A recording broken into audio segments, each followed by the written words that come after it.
ما انت بتسجد في القبله دي، ما هي انت عشان تقدمها لربنا. طب اشمعنى الحته دي انت شايف ان هو الله منتظرك بهذا الشكل؟ الله منتظرنا بهذا الشكل.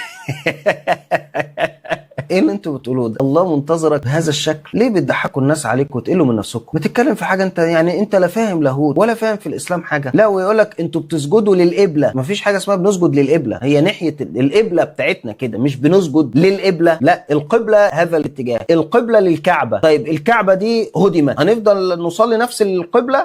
ملهاش علاقه الكعبه موجوده او مش موجود، هو المكان. اذا كان القران الكريم نفسه يقول فليعبدوا رب هذا البيت، فاحنا مش بنسجد للبيت، لا احنا بنسجد لرب البيت في هذا الاتجاه. وبعدين معلش يعني احنا عندنا في الاسلام الكعبه دي بيطلعوا فوقيها بارجلهم، انت يا مكاري تقدر تطلع فوق المسبح؟ ايه علاقه ده بقى ان انت بتسجد لصوره زي دي؟ ايه علاقه ده ان انت بتسجد للصليب؟ ايه علاقه ده ان انت بتسجد لاواني المسبح؟ ايه علاقه ده ان انت بتسجد للكاس، للصينيه؟ ايه علاقه ده ان انت بتسجد للمسبح نفسه؟ ده انت بتقول ان هو حي. ايه علاقه ده ان انت بتسجد للاسقف؟ اي صوره في الكنيسه، معلش انا اسف يا جماعه، سموها ايقونه بيسجدوا لها ليه؟ فيها روح الله. اي صوره ليسوع عادي ممكن يقف يصلي لها ابانا الذي في السماوات، يقعد يصلي اي صلاه يعني. طبعا هو ده في الغالب ما بقاش بيحصل الفتره الاخيره يعني، او بقى لهم فتره على الوضع ده، لان ما شاء الله عندهم مار جرجس ومرمينا وعندهم العذراء وعندهم البابا كرولوس ودلوقتي شنوده، فيعني عندهم اوثان كتيره بيصلوا لها يعني.